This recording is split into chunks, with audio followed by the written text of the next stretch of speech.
Eu agradeço a Deus pelos dias de paz, graças a Ele conquistei os meus ideais. Eu agradeço o Papo em Dia, eu agradeço. Ei, vendo a gente, muito obrigado, hein? 11h32, olha a hora, olha a hora, olha a hora. Continue mandando mensagens no WhatsApp da nossa Rede Brasil de Televisão, ou melhor, do Papo em Dia. Tá aqui no rodapé, como vocês veem, é esse o telefone para vocês mandarem, se estiver carregando ou não, que é um problema aí universal no WhatsApp, né, nesse instante. Mas texto chega, mande seu texto, sua mensagem, enfim, que continuaremos sendo, perdão, gratos pela sua mensagem, tá bom? Vamos para os gols do Brasil e Argentina? Roda o VT aí com os gols, vamos lá, bola na rede, vai! Olha aí, o lance do Dani Alves, sensacional, hein? Jogou muito o Daniel. Olha só, o cruzamento do Firmino. Correndo. Ei, Gabriel Jesus! A gente correu pro abraço. Para 53, arredondando 1000 pagantes, né, no Mineirão, mesmo com a cobrança cara pra caramba, que é uma vergonha, um roubo o preço dos ingressos, mas na hora que o bicho pega, olha lá, Tite enlouquecido. E Gabriel Jesus, hein, fazendo o seu, precisava. Olha aí, essa escapada dele, Lili, meus amigos, foi de 71 metros. Ele sofreu um pênalti, mas ele se desvencilhou do zagueirão argentino e ele passou por Firmino, que só completou. Mostra outra vez, pode ser? Pode ser outra vez, pra gente, né, continuar. Olha lá, aqui foi bem antes, mas tudo bem. Olha lá, ali é o pênalti, se ele cair ali seria pênalti, né? Olha lá, espetacular a arrancada do Gabriel Jesus, que por ter feito um gol e por participar e ter feito o lance para o segundo, para mim foi o melhor em campo. Brasil 2, Argentina 0, ontem, né, no Mineirão, para 54 mil pessoas. Olha lá. Eita, coisa gostosa. Como é bom ganhar dos argentinos, né? Você não gosta muito de perder, não, que né, delícia, viu? Que delícia, pô. Olha só, voltaram pra meu casa Deus do céu, coisa gostosa, hein? Tão tristinhos. E só lembrando, agora aguardamos o vencedor do duelo entre Peru e Chile, não é? E a final será domingo às 5 da tarde no Maracanã. Pela vez primeira, curioso, né? O Tite estará comandando a seleção brasileira no estádio do Maracanã, tá? Vambora? Vamos. E agora, o que temos no ar? Inseminação artificial. Acho que tem umas imagens aqui. Inseminação artificial caseira, gente. É o assunto de agora no Papo em Dia. Pode ilustrar nosso painel de LED para que a gente possa... De algumas perguntas. Isso aqui é no Facebook, tem grupos. No Facebook, no WhatsApp, as pessoas, procurando doador. Meu Deus! Tarde. Estou à procura de um doador que seja daqui do Rio de Janeiro. Quero um doador que seja de Brasília ou região. Virou um comércio, Estou à procura de um doador de Maceió, alguém disponível. Algum doador do estado do Rio, região serrana, com todos os exames em dia. Aqui ainda teve a, entre aspas, preocupação. Olha lá a última, Gi. Eu quero um doador de preferência que seja daqui do Rio, que esteja disposto a doar e que seja branco, loiro de olhos azuis de preferência, com todos os exames feitos. Agradeço. Vamos lá pro tema, né? Vamos lá, a gente já tá com os convidados aqui. Tem mais? Tem mais uma página? Legal, legal. Ó, loiro natural. Nossa senhora, olha aí, gente. Aqui ele já oferecendo. Esse é a pessoa que tá vendendo, tudo bem? Sou da Tijuca, loiro natural, 1,85, 83 quilos, pai de gêmeos. Olhos castanhos claros. Quero um doador do Rio de Janeiro para o ano que vem, mas quero conhecer melhor o doador. Olha lá, daí aqui, ó, gente, como funciona? Minha filha está querendo ser mãe independente e ela queria um doador que possa realizar o sonho dela. Somos de São Paulo. Olá, sou da Tijuca do Rio de Janeiro, loiro, loiro natural, ó, 1,85 m, 83 quilos, olhos castanhos. É de cima.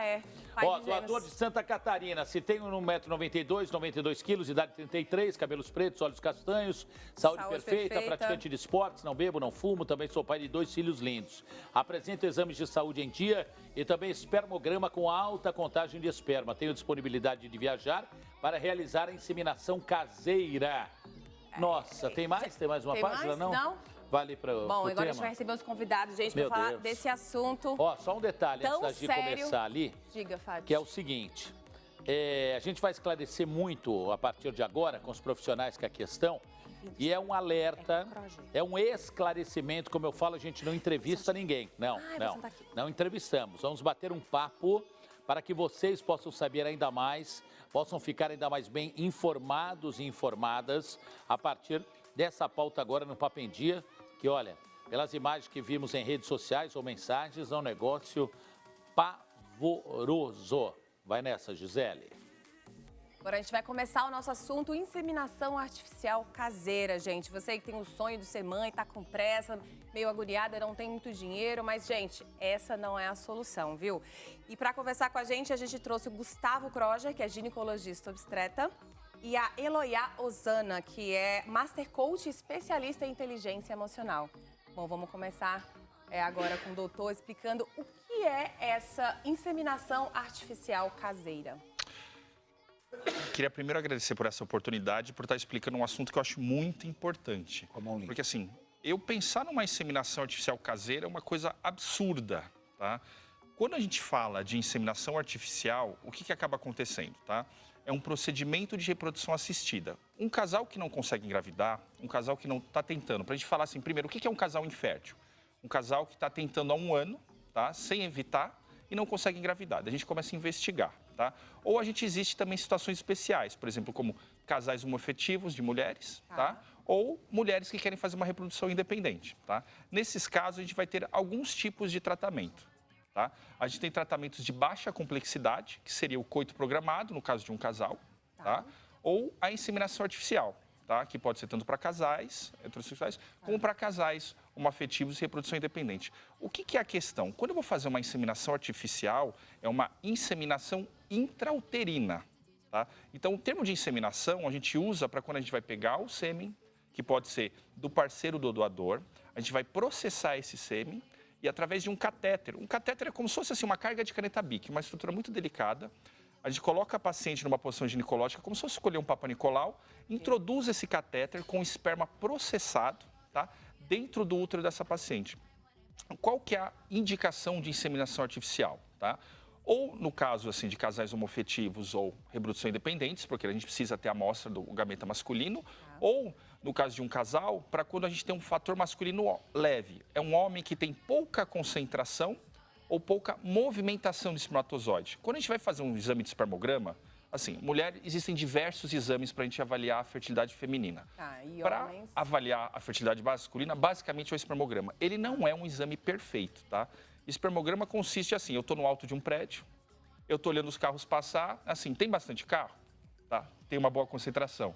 Eles estão indo na contramão, indo de um lado para o outro, assim, ele está indo no sentido certo? Então, ele tem uma motilidade adequada. Ele não está amassado? Entendi. Então, ele está com o formato adequado. Só que, assim, é um exame fraco em termos, assim, de gerações que ele leva, tá?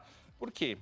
É o único exame disponível, mas não é um exame perfeito. Eu posso olhar de cima de um prédio para um carro, o carro está perfeito, eu posso falar assim, o motorista ele é hipertenso, o motorista é diabético? Não dá para saber. Então, assim, eu não sei sobre o DNA desse espermatozoide, eu sei que ele está na quantidade adequada, na movimentação adequada e não está com um formato prejudicado. Então, ele deve estar funcionando. Tá? Deve, mas não é garantido. Não é uma garantia. Por isso que todo tratamento para engravidar, ele trabalha por chance. Tá? Por que é importante? Quando eu falo de uma inseminação artificial controlada, sabe? Eu dei hormônios para induzir, acompanhei a paciente com ultrassom e assim, não é acompanhar, é assim, quando ela menstrua, 5 dias depois de dia sim, dia não, eu consigo dar 15% de taxa de sucesso, uma taxa baixa. Isso durante quanto tempo? A pessoa tentando engravidar, a gente consegue saber se ela tem uma dificuldade de engravidar? Assim, a dificuldade de engravidar, a gente chama, a definição de fertilidade é 1 ano. Por que a gente fala que assim, um casal tem que tentar pelo menos 1 ano?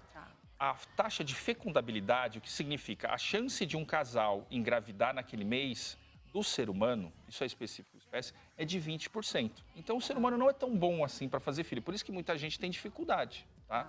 Se eu pego outras espécies, tipo assim, coelho, roedor é 90%. Eu pego um coelho macho e um fêmeo, coloco na gaiolinha, depois tem filhote, é tipo quase que igual.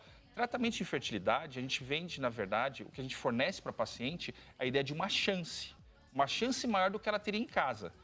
Dificilmente eu posso pegar e falar para um paciente, falar assim, você não pode engravidar. Eu nunca acho um casal, uma mulher, e fala assim, você é estéril. Assim, há outras exceções, não tem o testículo, não tem os ovários, assim, coisas muito graves.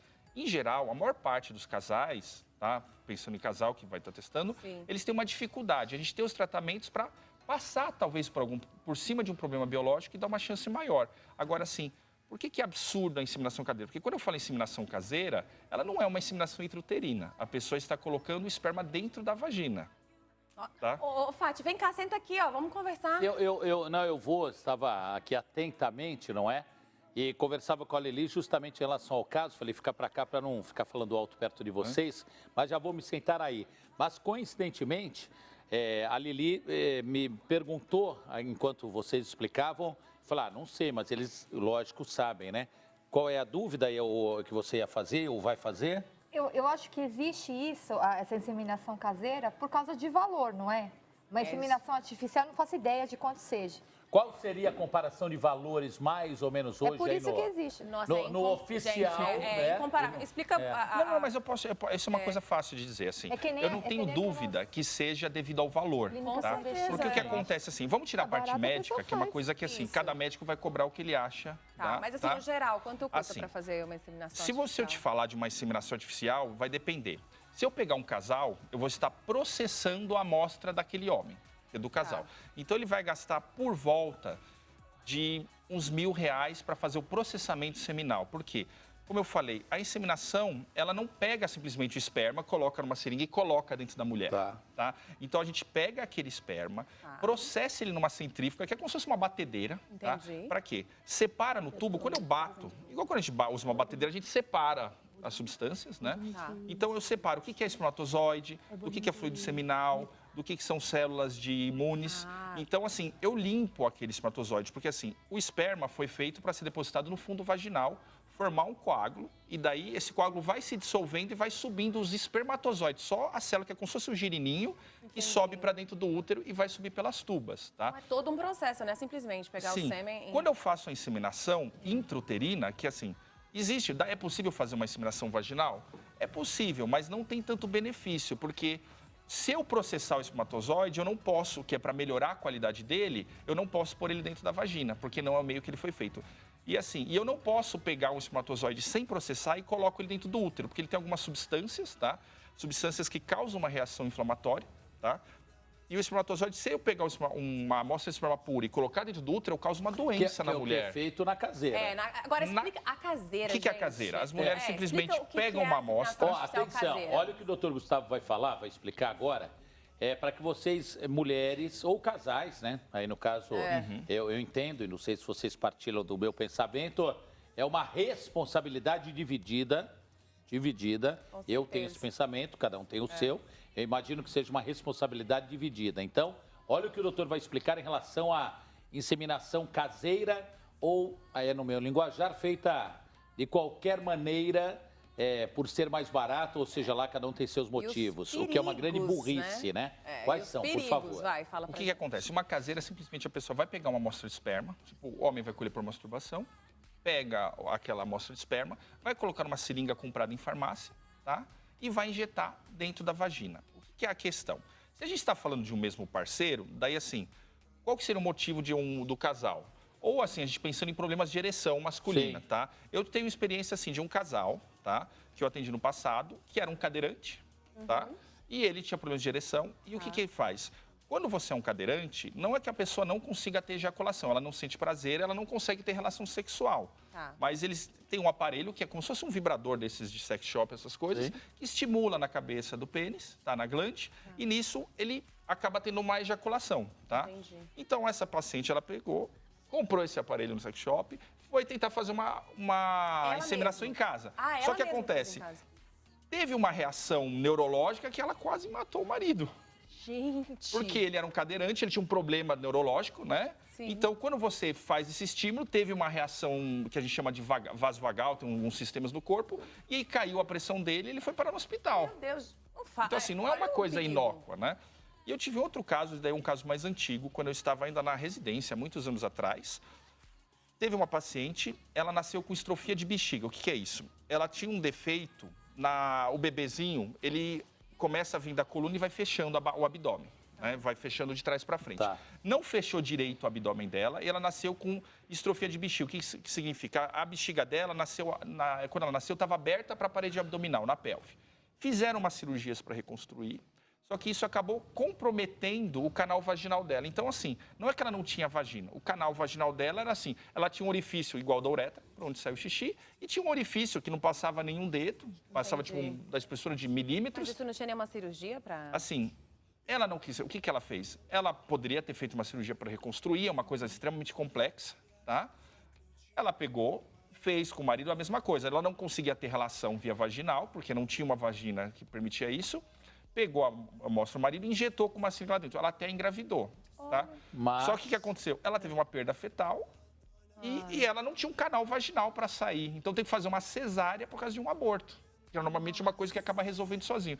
Então essas coisas não são inócuas. Óbvio, e nada à toa, o procedimento errado ou mais barato. Aliás, esse procedimento, ou essa atitude que algumas pessoas tomam, ou alguns casais, se resume naquele ditado que está na história da humanidade, que o barato sai caro com as consequências, né? Nós temos uma participação de telespectador ou telespectadora no ar, que nos telefonou no 2578-600011. Estamos em São Paulo, o Brasil inteiro nos vê, graças a Deus.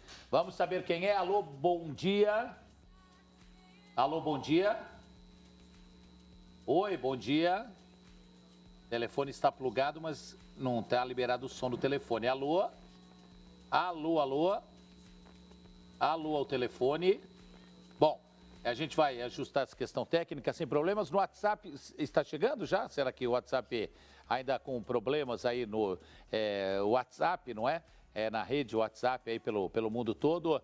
Mas, na medida do possível, se você quiser também, no WhatsApp 96445-1554, 96445-1554, pode enviar a sua pergunta, que na medida do possível nós vamos repassar aos nossos convidados que aqui estão, Gisele. Isso, ó, vamos falar agora com a Eloiá Osana. Ela que é Master Coach, né, isso? E especialista em inteligência emocional. Eu acho que para a pessoa, na minha opinião, né, no que eu acredito, a pessoa, para ela fazer esse tipo de inseminação artificial caseira, tem que estar abalada, tem que estar desesperada, porque, gente, são 27 vírus, saiu uma pesquisa numa revista estrangeira, que são mais de 27 vírus que são transmitidos. Imagina, uma pessoa que você não conhece. Tem até, eu vi acho que foi na Band, se eu não me engano, no programa da manhã. Eles têm um casal que tem a casa, eles vão até lá, o casal... foi lá. Eu queria lembrar qual era, foi lá. O casal tem relação, ela passa de toalha e a pessoa fica esperando na sala para poder usar a caneta lá, a seringa com um esperma, né? Sim. Fala pra gente como que você pode ajudar as pessoas que querem muito ser mãe? Hoje em dia as mulheres multitarefas, a gente tem que dar conta de tudo, tem que ser mãe, tem que ser uma boa profissional, tem que se destacar no mercado. Como é que você pode ajudar essas pessoas que estão assistindo a gente? Antes, sem te cortando por necessidade, só pra gente não perder o telefone, me permita, Osana e doutor Gustavo, já no jeito, como eu falo. Alô, bom dia. Oi, bom dia. Oi, bom dia, quem fala? É o Thiago. Oi, Thiago? Isso. Tá, da onde você fala, Thiago? Rio de Janeiro, Cabo Frio. Cabo Frio, Rio de Janeiro. Pois não. Thiago, qual é a pergunta que você quer fazer e desde já obrigado pela sua ligação. Então, o que acontece? Me colocaram num grupo no Facebook, que tem muitos grupos no Facebook de doação caseira, né? E tem muitos resultados e tal. E algumas pessoas veio falar comigo, me pedir para ser doador de pessoas desconhecidas, na verdade, né? Pessoas que a gente não conhece. As meninas pedem exame, aquelas coisas todas. Eu fico muito medo de fazer isso, porque a gente não sabe quem é a pessoa, a confiança que a gente tem. Mas eu tenho muitos colegas que estão nesse grupo no Facebook, fizeram doação, as meninas ficaram grávidas e está tudo certo. Eu queria perguntar ao doutor aí, qual o problema futuro isso pode causar assim, na criança, se pode vir algum problema no futuro, depois que a criança nascer, se existe esse risco, entendeu? Porque muitas meninas vão no grupo e procuram para ser doador, assim, de pessoas desconhecidas, na verdade. Tá, uma dúvida. Ou como? físico? O problema psicológico ou físico você quer saber futuramente, o problema na criança? Isso. Físico ou psicológico, ou os dois? Oi? Você quer saber do problema físico ou psicológico que a criança pode ter? Não, físico, porque já houve casos que eu fiquei sabendo que teve um problema. O doutor, Thiago, só para você entender, o doutor está explicando isso, essa questão dos riscos, né? Que a inseminação caseira ou feita de forma caseira pode trazer. Só para te liberar, tá na linha ainda? Thiago, me ouve? Tô ouvindo. Tá, você, por favor, sua resposta é importante até para a gente dar sequência ao assunto. Você já participou na ativa praticamente? Já foi doador? Já se beneficiou do grupo? Ou você está pensando em participar, é isso? Não, então, eu já doei. Eu já doei. Sim, eu já doei uma vez, tá? Para um casal, na verdade, de lésbicas, né? Que desses grupos tem muitos casais de lésbicas, a maioria das pessoas. Tá, você ganhou por isso, Tiago? Recebeu algum valor? Não, porque eu fui informar, eu sei que cobrar é crime, tanto para quem paga e para quem cobra, entendeu? Sim.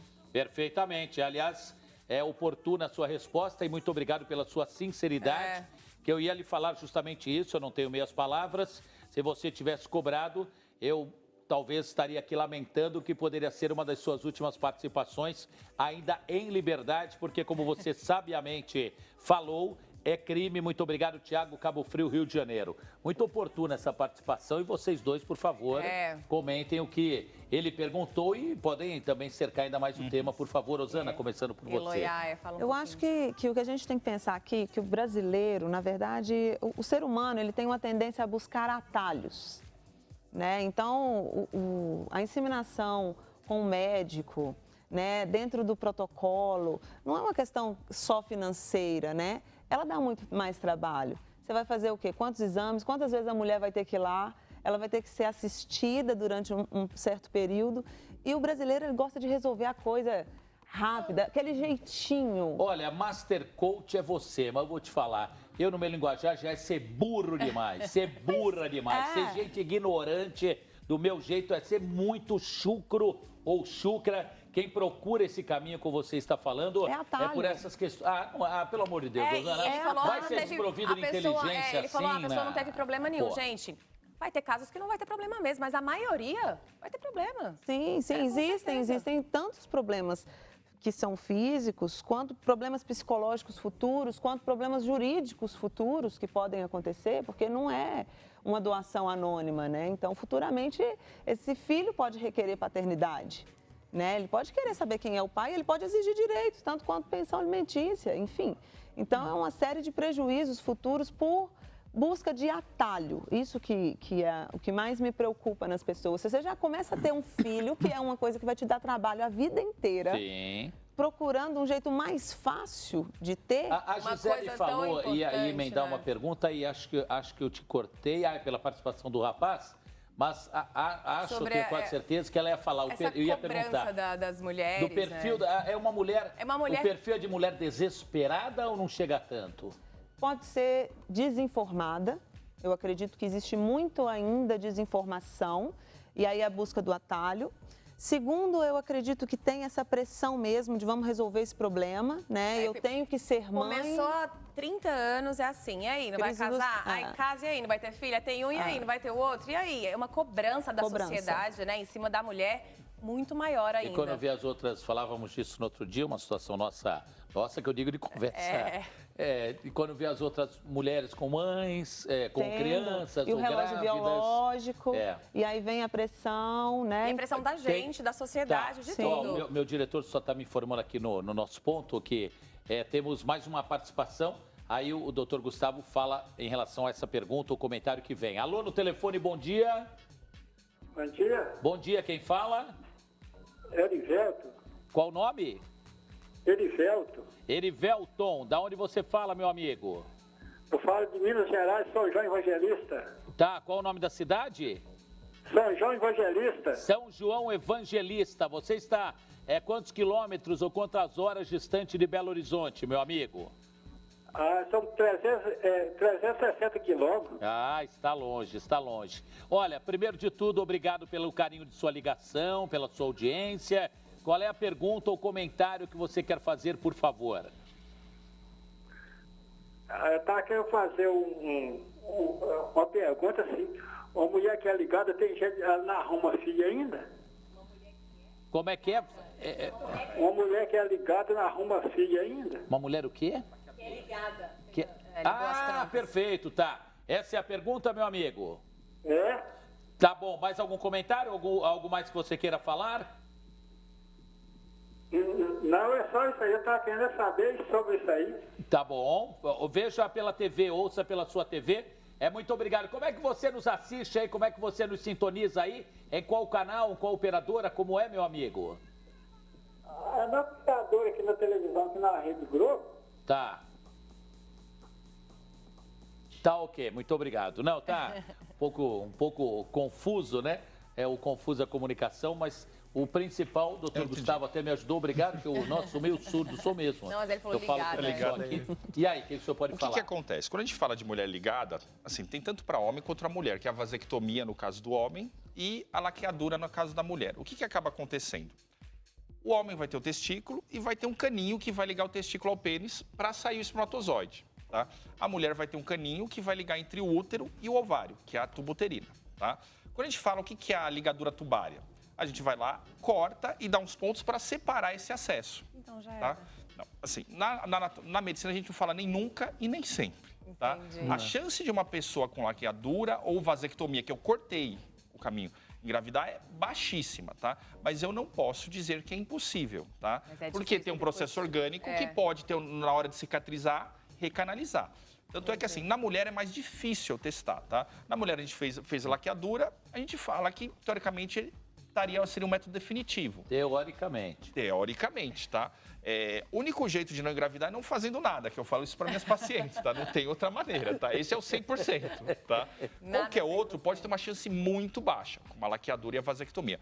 Na laqueadura, não teria o encontro do espermatozoide com o óvulo, mas não tem nenhum, assim, até existe um exame, que é o exame que a gente usa em fertilidade, que é a estereossalpingografia. A gente injeta um contraste na mulher, que faria o trajeto do espermatozoide, tá? E daí tira uma chapa de raio-x, ele vai aparecer, então vai aparecer que as tubas estão entupidas. Tá. Eu faço esse teste para as mulheres que não conseguem engravidar, tá? Porque é uma causa muito comum de mulher não conseguir engravidar é porque ela teve um processo inflamatório, sabe quando a gente rala, forma aquele soro, né?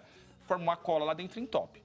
Então, a mulher que teve laqueadura é muito difícil ela engravidar, tá? Mas, eventualmente, no processo de cicatrização, tá? Pode acontecer de grudar as pontas de volta e recanalizar. Muito Mas tem como difícil. refazer? Tudo pode refazer. Existe. Não foi combinado, é o que eu ia perguntar. Tá. Existe uma cirurgia chamada de recanalização da laqueadura, tá? O que acontece? A gente não usa ela mais, tá? Por que acaba acontecendo? Depende de como a pessoa fez a laqueadura, dá pra fazer. Assim, se eu pegar lá com bisturi, cortar retinho e tentar emendar, talvez eu consiga. O problema é que na hora de cicatrizar, não tem aquelas pessoas que você faz um cortinho e faz uma cicatriz grande? Sim. Um queloide hipertrófico? A pessoa, na hora de cicatrizar, pode fazer uma cicatriz grande e essa própria cicatriz entope. A mesma coisa que tem no caso do homem também. O homem pode fazer uma vasectomia, a gente corta, tá? E na hora corta as pontas e tenta emendar. Agora, o que acontece é assim, algumas pessoas, na hora de fazer a laqueadura, tiram um pedaço da tuba, queimam com bisturi elétrico, faz um processo inflamatório tão importante que não tem mais como reverter. Também devemos fugir obrigatoriamente desses maus ou péssimos exemplos. Só sem cortando, telefone no ar. Alô, ao telefone, mais uma ligação. Alô, bom dia. Bom dia, né? Bom dia, Fatioli. Bom dia, quem fala? É Luiz de Guarulhos. Oi, Luiz, Guarulhos. Qual bairro você fala de Guarulhos? Vila São Rafael. Perfeito. Luiz, qual é a sua dúvida, por favor, ou sua colocação, ou pergunta, seja lá o que for, por favor, e muito obrigado pela sua audiência. Eu que agradeço, Fatioli. A minha dúvida é o seguinte, vamos supor, igual nesse negócio do Facebook aí, as pessoas estão querendo doador, né? Escolhem doador, é loiro, olho azul e tal. Vamos supor que o bisavô desse rapaz seja negro. O que acontece? Se nascer negro, essa pessoa vai colocar a criança na adoção? Olha, ô Luiz, muito obrigado. O que você faz na vida, Luiz? Você tem alguma atividade principal, fixa? Eu estou aposentado. Aposentado. Poxa, olha, com mais tempo para nos assistir, né? Muito obrigado, Isso, tá? acompanho você faz tempo, Fatioli. Muito obrigado, Luiz. Um abraço grande, obrigado mesmo pelo carinho da ligação, tá? Eu que agradeço. Abraço. Outro grande. Oportuna pergunta, hein? E aí, acho que mais para a Osana, ou enfim. É mesmo, um casal de loiros, aí vem uma criança, nasce uma criança da raça negra, né? Da cor negra, né? Enfim. E aí? E aí, ela quer ter um filho, ela quer ter um bebê desenhado, eu quero que tenha Y, Z e X qualidade. Ela quer ser mãe ou ela quer pegar uma criança exatamente como ela idealizou? Porque até a gente que pode ter o filho mesmo naturalmente, o meu filho também pode vir com N coisas, características diferentes. Minha filha é loira, gente. O pai dela é claro, minha filha é loira do cabelo enroladinho, você viu, Pietra? Totalmente diferentes, né? Totalmente Agora, diferente quando você está... Quando a sua expectativa, quando a sua vontade é maternar, é ser mãe, é realizar aquele sonho independente. E aí eu no perfil, ainda vou na carona da Gi, então, no perfil que mais ou menos você entende, estuda e acompanha e analisa, né? É das mulheres que vão procurar esse procedimento errado, caseiro e criminoso. Qual é o perfil delas? Nesse aspecto, por esse aspecto. É um perfil que eu falei no início, de busca de atalho.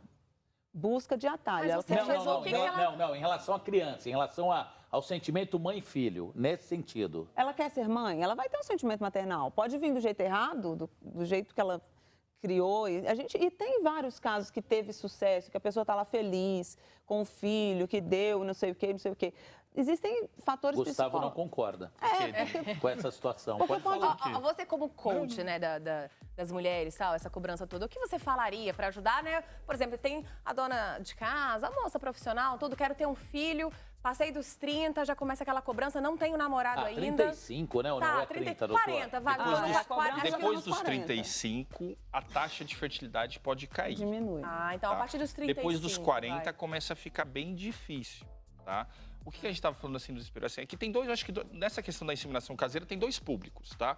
Eu vou ter tipo de casais que tem por algum problema assim que vai ser, normalmente vai ser um problema de impotência masculino que vai tentar fazer caseiro, porque não teria outra justificativa. Normalmente, assim, eu não consigo imaginar porque um casal, por quê, né? Sabe, iria fazer uma inseminação caseira. Né? No caso de reprodução independente, que é uma mulher que quer ter filho e não tem um parceiro, ou no casal de mulheres homoafetivas, o que acontece? Elas estão querendo fazer um sistema para simplificar e reduzir o custo. Como a gente estava falando de custo, assim, eu vou gastar mais ou menos uns R$1.000 em processamento seminal, uma coisa laboratória. Isso no meio de laboratório. Ela vai gastar mais ou menos uns R$1.000 em medicamentos, é uma farmácia, uma coisa que não tem. A parte médica vai variar, tá? Então, assim, se eu não fosse cobrar nada... Varia, assim, você vai ter desde pessoas cobrando R$500 a pessoas cobrando 5.000. Normalmente, numa inseminação, que é o processo mais simples, não vai sair disso. Fica em uns R$5.000. 5.000 não passaria, eu acredito. Mas tudo bem, mas até um termo... Só que... Pacote completo, seria mais ou menos quanto? Só que é isso. 5.000, pensa numa inseminação, mais ou menos, é difícil, porque a parte médica vai variar. Mas cada um vai cobrar o que quer. Óbvio, entendi. Mas assim, o que acontece? O problema é que é isso, eu tô falando isso por uma chance de 12% a 15%. Eu não tô falando por um filho. Tá, entendi. E daí tem outra questão. Quando eu falar em casais de reprodução independentes e de mulheres, de casais, na verdade, uma reprodução independente de casal homoafetivo, a mulher tem que comprar uma amostra de esperma. Essa que é a questão. Uma amostra de esperma, existem bancos que vendem, custa R$3.000. Eles perguntam, por que vai cobrar uma coisa que a pessoa doa de graça? Porque o doador que vai doar esperma, se ele quer ajudar alguém, ele pode ir num centro desses tipo de doação de esperma e ele vai doar esperma. Ele não vai receber nada por isso. Até porque é crime doar. O que acaba acontecendo? Ele vai receber todos os exames dele de graça. Porque assim, quando eu vou pegar uma amostra de esperma, essa amostra de esperma não foi colhida ontem. Assim, para fazer uma inseminação caseira, a fresco, o esperma é viável por tipo meia hora. Passou de meia hora, ele já não teria mais função. Agora, quando a gente vai pegar uma amostra de esperma no tratamento, o que funciona? Ela vai ter uma lista de doadores que vai ter algumas características básicas, tipo assim, normalmente vai ter idade, altura, peso, escolaridade, cor de olho. Isso é uma coisa extremamente complexa, que a gente chama de genética de fenótipo, é genética para fazer as características, né? Engraçado que vocês falam só da estética, né? E é interessante falar também da genética o caráter da pessoa, como que é o humor, mas daí, essa coisa. O que acaba acontecendo? Na sequência, porque tem mais um telefone. Epa, hoje a galera participando, não é nem que o termo maravilha. correto, mas não temos culpa, entre aspas, da competência de vocês e da facilidade com que vocês falam e explicam, que naturalmente gera curiosidade de telespectadores pelo Brasil afora. Mais uma ligação, alô? Alô? Boa tarde, quem fala? É a Maria. Oi, Maria, de onde você fala, por favor? Sou do interior de São Paulo. Qual cidade? Mogi. Mogi Mirim?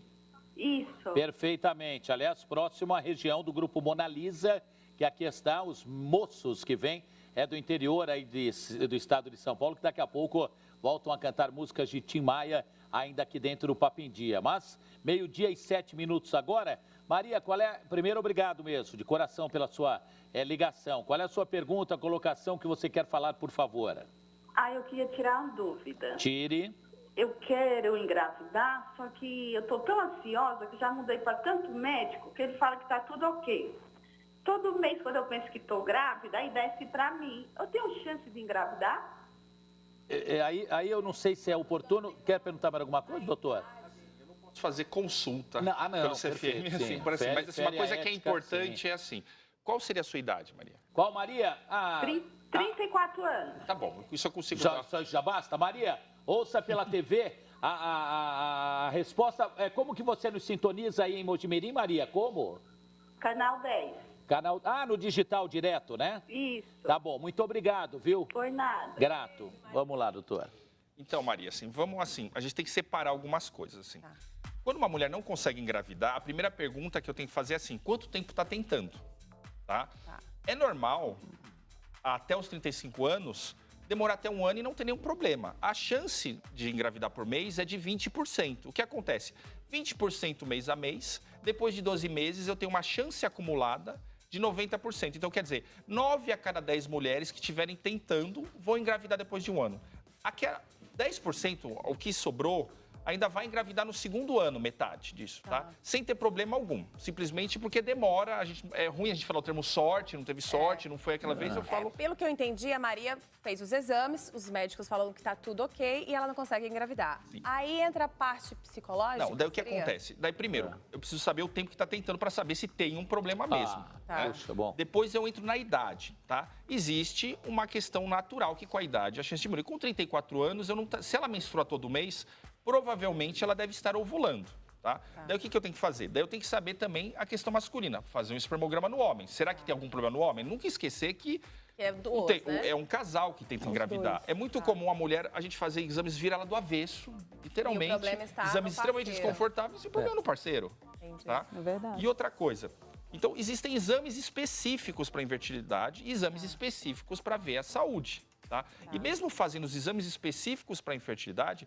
eventualmente eu vou investigar tudo no que eu tenho de exame disponível naquela mulher, tudo naquele homem, e não vão achar nenhum problema. Isso a gente chama de infertilidade sem causa aparente. O que o senhor recomendaria não, porque aí já não recomenda mais. O que o senhor recomenda a esta moça de nome Maria, que segundo ela já procurou vários colegas, já fez várias tentativas, me parece. O que o senhor, como um profissional, óbvio, e aqui está por conta disso, o que o senhor recomenda, o que Osana recomenda para essa mulher e para milhares ou centenas de outras na mesma situação ou em situação semelhante? Uma orientação sua e depois uma de Rosana para casos como esse. Assim, um casal está tentando engravidar. Se a mulher tem até 35 anos, não que isso seja uma idade mágica, né?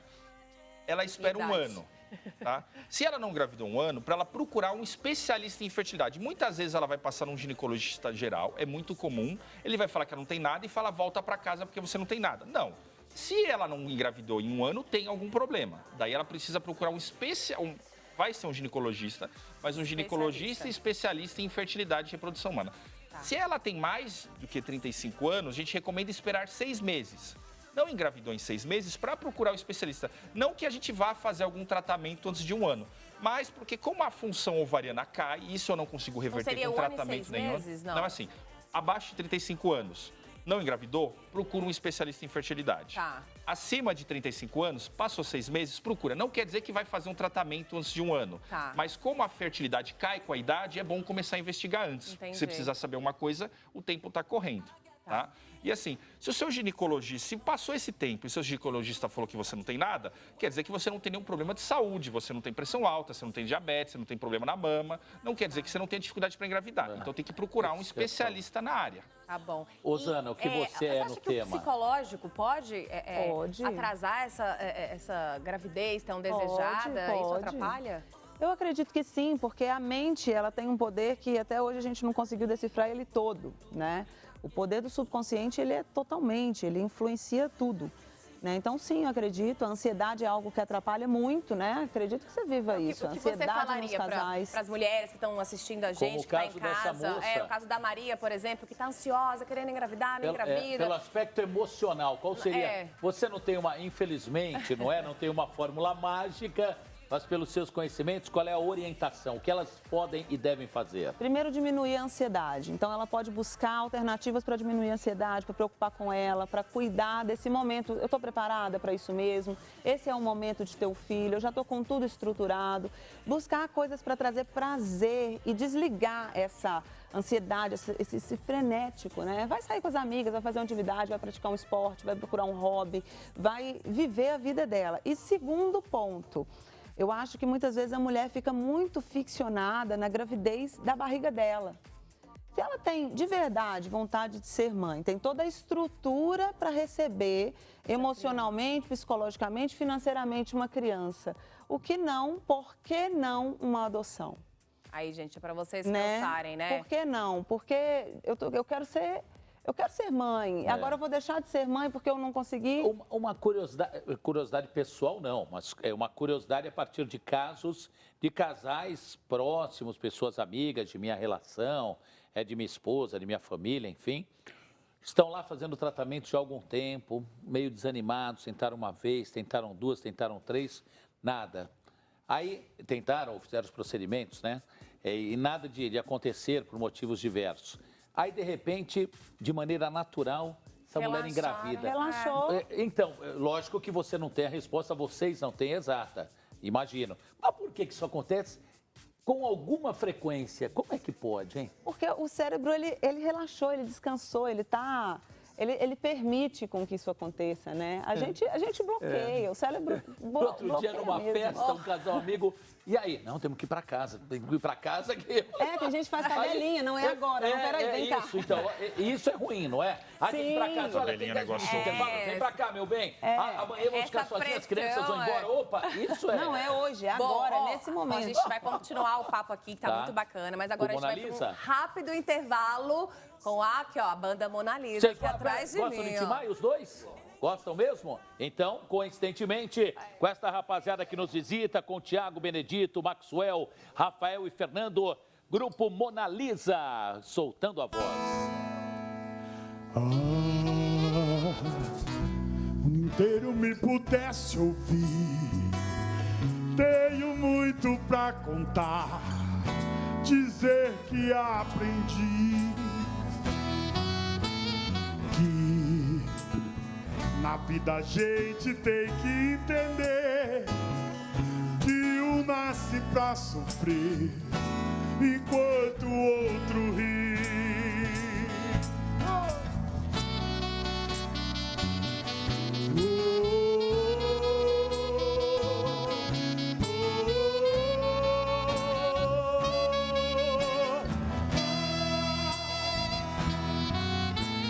Mas quem sofre sempre tem que procurar, pelo menos viajar, razão para viver.